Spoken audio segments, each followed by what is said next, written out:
నమస్తే, welcome to iDream. నేను మీ మాధురి. మనకి ప్రకృతిలో లభించే పదార్థాల ద్వారా మనం చాలా వరకు ఆరోగ్యంగా ఉండొచ్చు. అలా లభించే పదార్థాలలో బీట్రూట్ ఒకటి. మరి ఈ బీట్రూట్ మనం తీసుకునే ఆహారంలో భాగం చేసుకోవటం వల్ల మనం ఎలాంటి లబ్ధిని పొందొచ్చు చెప్పడానికి మనతో పాటు ఉన్నారు చిట్టిబొట్ల మధుసూదన శర్మ గారు.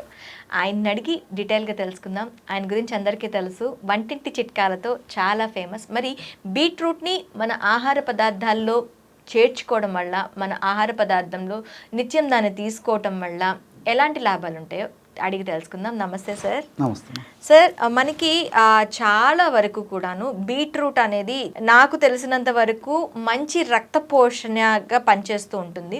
ఇంకా ఇది తీసుకోవటం వల్ల ఎలాంటి లాభాలు ఉంటాయి చెప్తానమ్మా. బీట్రూట్లమ్మా అందులో ఇంకోటి ఏంటంటే సంవత్సరం అంతా అందరికీ అందుబాటులో ఉంటుందమ్మా. అవును. సో వాటి మీద సద్వినియోగం అంటే వాటిని అవగాహన ఉంచుకొని దాన్ని సద్వినియోగం చేసుకుంటే అనేక రకాలైన రోగాలను ఆ బీట్రూట్ ద్వారా తగ్గించుకోవచ్చమ్మా. బీట్రూట్లో ఈ ప్రోటీన్స్, తర్వాత ఈ కార్బోహైడ్రేట్స్, ఫ్యాట్స్, కొన్ని రకాలైనటువంటి విటమిన్స్, మినరల్స్ ఇవన్నీ పుష్కలంగా ఉన్నాయమ్మా. ఇంకొకటి ఇందులో సెల్యులోజ్ అనేటువంటి పదార్థము స్పెషల్గా ఎక్కువ శాతంలో ఉంటుంది. సి విటమిన్ ఎక్కువ శాతంలో ఉంటుందమ్మా. వీటి అన్నిటితో పాటు బెటానిన్ అనేటువంటి ఒక స్పెషల్ కెమికల్ కూడా ఉందమ్మా. ఇవన్నీ కూడా మన బాడీకి ప్రత్యక్షంగా పరోక్షంగా చాలా మేలు చేస్తాయమ్మా. సో ఇప్పుడు ఈ యొక్క సెల్యులోజ్ అనేటువంటి పదార్థాన్ని గురించి తీసుకున్నట్లయితే ఈ సెల్యులోజ్ ఉన్నటువంటి ఆ బీట్రూట్ని మనం తీసుకోవడం వల్ల ఇది మోషన్ ఫ్రీగా ఎందుకు ఉపయోగపడుతుందమ్మా. ఇది ఒక ఫైబర్. ఓకే. సో ఈ రోజుల్లో కామన్ ప్రాబ్లం కదమ్మా ఈ మోషన్ ప్రాబ్లం, చాలామంది ఎదుర్కొనేటువంటి సమస్య. సో ప్రేవుల కదలికలను బాగా పెంచేసి మోషన్ ఫ్రీగా ఎందుకు ఈ సెల్యులోజ్ ఉపయోగపడుతుందమ్మా. అట్లే విటమిన్ సి కూడా బాగుంది కాబట్టి చిన్న చితక వాటికి జబ్బులు రాకుండా, వచ్చినటువంటి జబ్బులు త్వరగా తగ్గేందుకు కూడా ఈ యొక్క విటమిన్ సి బీట్రూట్ ఉన్నటువంటిది ఉపయోగపడుతుంది. అంతేకాకుండా వ్యాధి నిరోధక శక్తిని పెంచేందుకు కూడా ఈ యొక్క విటమిన్ సి ఉంది కాబట్టి బీట్రూట్ ఉపయోగపడుతుందమ్మా. సో అదేవిధంగా బెటానిన్ అని చెప్పేసి చెప్పాను.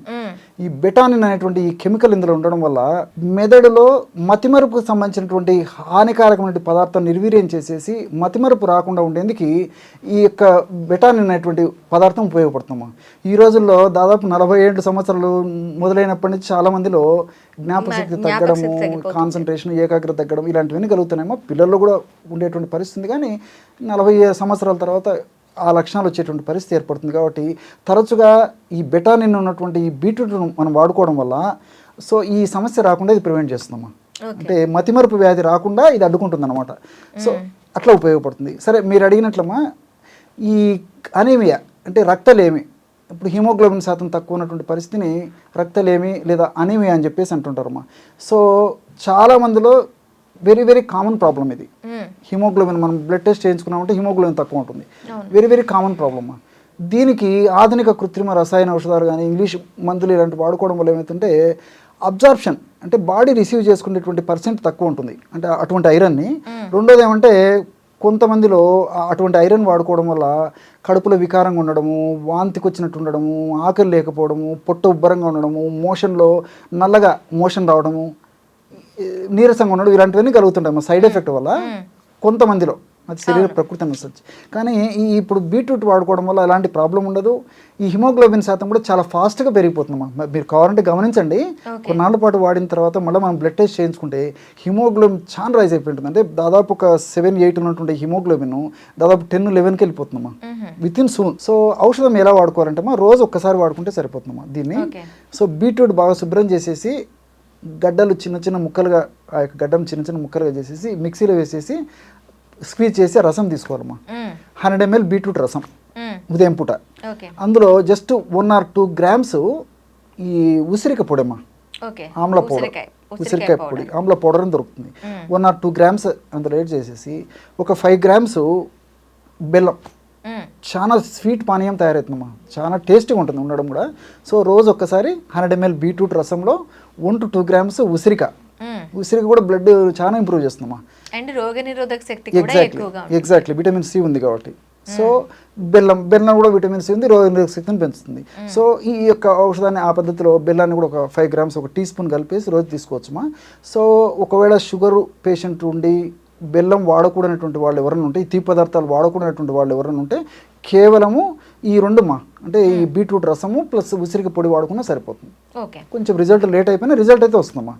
అదొకటి. తర్వాత ఈ రోజుల్లో వివిధ రకాలైన కారణాల వల్ల బాలింతలకి మ్మ్. సమృద్ధిగా వాళ్ళకు ఆశించిన స్థాయిలో పాలు రావు. వాళ్ళ మానసిక పడేటువంటి బాధ వర్ణాతీతం. దీనికి నంబర్ ఆఫ్ రీజన్స్ అనమాట.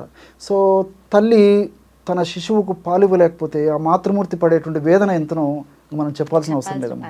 ఇది కొనుక్కుంటే వచ్చేది కదా తల్లి. సో ఇటువంటి పరిస్థితుల్లో అటువంటి సమస్య ఉన్నప్పుడు ఈ బీట్రూట్ను సద్వినియోగం చేసుకుంటే చాలా త్వరగా సమృద్ధిగా శిశువుకు సమృద్ధిగా పాలు లభ్యమవుతాయమ్మా. ఓకే. సో ఇది ఎట్లా తయారు చేసుకోవాలంటమ్మా, రోజు ఒక్కసారమ్మా 100 ml యొక్క బీట్రూట్ రసం, మ్మ్. 100 ml క్యారెట్ రసం, మ్మ్. ఒక టీ స్పూను యొక్క బెల్లం, మ్మ్. జస్ట్ ఒక గ్రాము లేదా అందులో సగం అంటే 3-4 పించెస్ మిరియాల పొడమ్మా మ్మ్.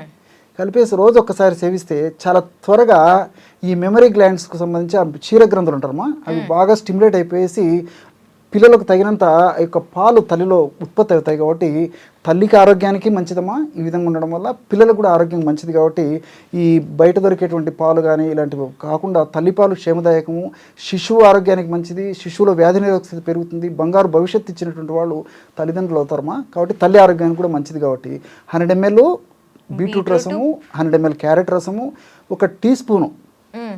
బెల్లము, మిరియాల పొడి. ఒకవేళ షుగర్ ఇలాంటి పరిస్థితి ఉన్నటువంటి వాళ్ళైతే దీన్ని బెల్లాన్ని avoid స్కిప్ చేసేస్తే సరిపోతుంది. చాలా ఫాస్ట్గా పనిచేస్తుంది. ఒక్కసారి వాడుకున్నా సరిపోతుంది. రోజు ఒక్కసారి వాడితే సరిపోతుంది. రెండోది ఏమంటే అందరికీ అందుబాటులో ఉంటుంది, తయారు చేసుకోవడం సులువు, ఎప్పుడు పడితే అప్పుడు మార్కెట్లో దొరుకుతుంది. ఏమో ఒక్క 5 నిమిషాలు కొంచెం కష్టపడితే బ్రహ్మాండమైనటువంటి బాలింతలకు సంబంధించిన పాలు బాగా ఉత్పత్తి అయ్యేటువంటి ఔషధం రెడీ అయిపోతుందమ్మా. ఏ రోజు ఆ రోజు ఫ్రెష్గా తయారు చేసుకోవాలి. దీన్ని ఫ్రిడ్జ్లో పెట్టుకోవడం కానీ ఏదో వారానికి సరిపడా తయారు చేసి పెట్టుకోవడం కానీ చేయకూడదమ్మా. కష్టే ఫలిమా. కొంచెం కష్టపడితే దాని ఫలితం కూడా అలాగే ఉంటుంది. కాబట్టి ఇలాంటివి ఎన్నెన్నో ఉన్నాయమ్మా. సందర్భాన్ని బట్టి కూడా బీట్రూట్కి సంబంధించినవి మీరు ఎన్నో అడగండి, తప్పకుండా నేను చెప్పేదానికి ప్రయత్నం చేస్తాను. Okay sir, thank you very much.